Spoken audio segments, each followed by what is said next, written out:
May 2nd, 2026, 3 a.m. Imagine waking up at 3 in the morning, setting your alarm, and logging onto an airline's website, not to check in for a flight, but to watch an entire airline die in real time.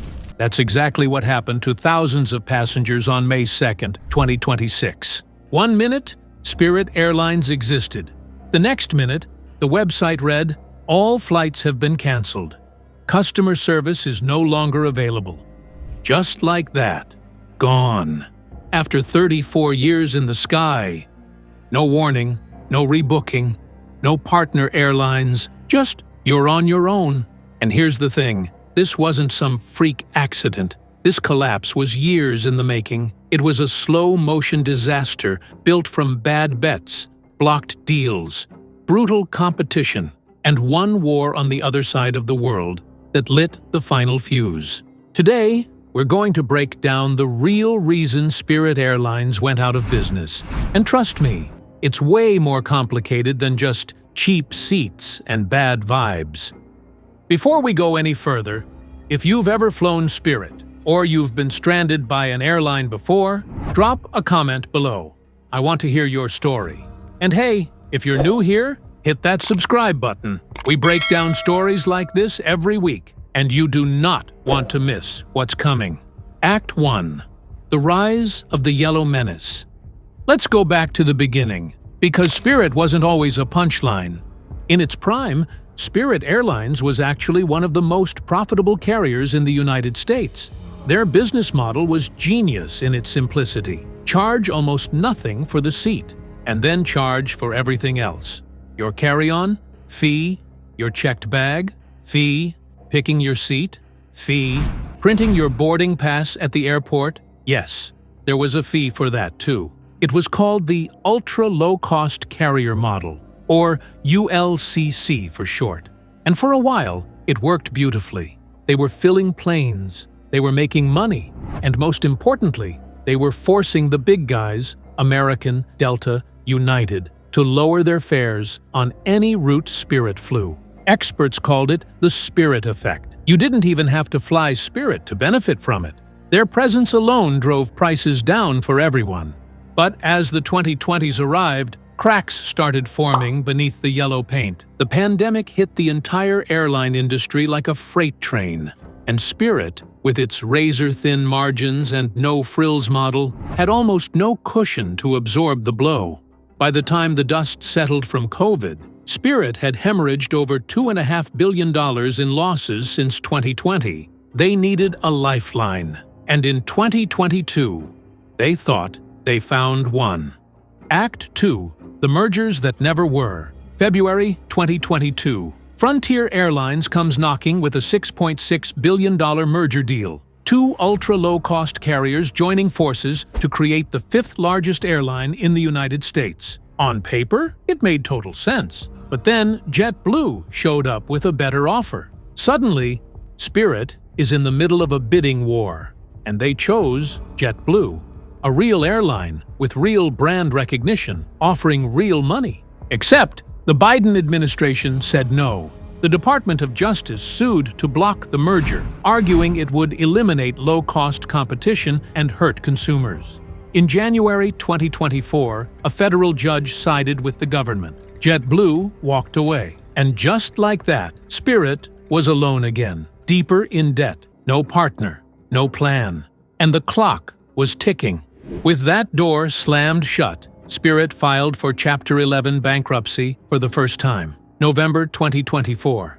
But Spirit wasn't done fighting. They came out of that bankruptcy in March 2025 with a brand new strategy. They sold off their shiny new planes. They leaned on older, cheaper aircraft they owned outright. They slashed routes. Gone were Oakland, San Diego, and dozens of others to focus on core markets like Florida, New York, and Detroit. And then they tried something bold, something nobody expected from Spirit Airlines. They went upmarket. Free Wi-Fi, extra legroom in premium cabins, dedicated check-in lanes. Basically, they tried to become JetBlue, the airline that ghosted them. But here's the brutal truth about brand damage. Once customers have written you off, winning them back is nearly impossible. As one aviation analyst put it, what they offered wasn't enough to offset that historical brand deficit. The premium pivot wasn't working. And then the world blew up. Act 3. The final blow. February 2026. Spirit has just struck a deal with its creditors to emerge from its second bankruptcy. Yes, they filed again in August 2025. For one brief moment, it looked like they might actually pull through. 3 days later, war broke out in Iran. The conflict choked off roughly 20% of the world's oil supply almost overnight. Jet fuel prices, which were already Spirit's second biggest expense after labor, nearly doubled, from around $2.20 a gallon to over $4.20 a gallon. Now, for a massive carrier like United Airlines, that kind of spike costs them billions. Painful, but survivable. United said fuel price increases at that level could cost them $11 billion in additional expenses. They could absorb it. For Spirit, it was a death sentence. Their entire reorganization plan had been built on fuel at $2.20. Their margins were already paper-thin. Analysts projected operating margins of just 0.5% in the best-case scenario. Now, according to J.P. Morgan, Spirit was set to lose 20 cents for every single dollar of revenue.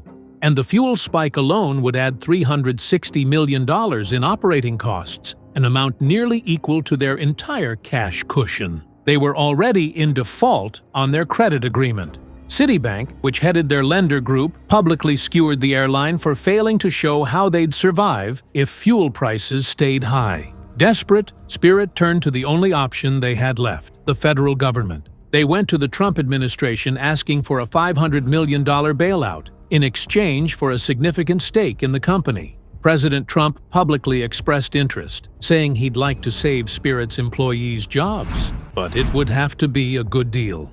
It never became a good deal. There were disagreements inside the administration. Spirit's bondholders balked at being placed behind the government's debt claims. Negotiations dragged. And then, nothing. On May 2, 2026, at 3 a.m. Eastern Time, Spirit Airlines began an orderly wind-down. All flights canceled. Customer service closed.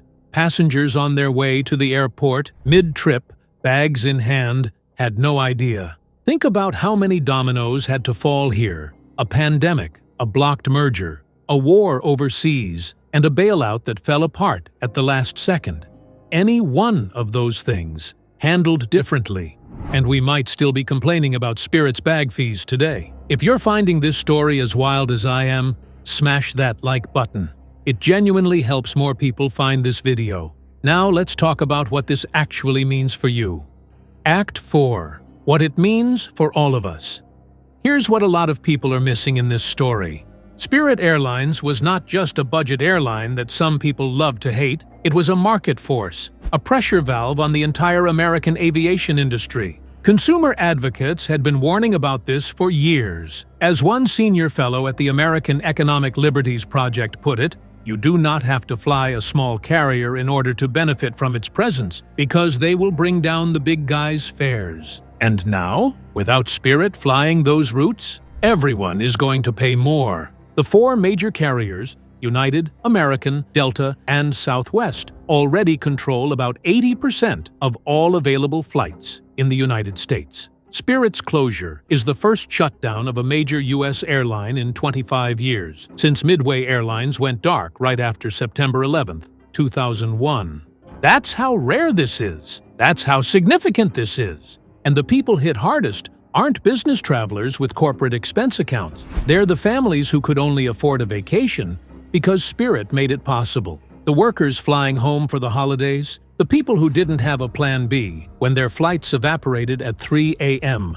One Spirit flight attendant, 10 years with the company, found out it was over in the middle of the night. He set his alarm for 3 a.m. just to check. The promised employee town hall had been canceled without explanation. He said he'd do his boohoo crying once he got in the car to drive home. 34 years, gone in a single morning. The real reason. So what was the real reason Spirit Airlines went out of business? The honest answer is, it wasn't one thing. It never is.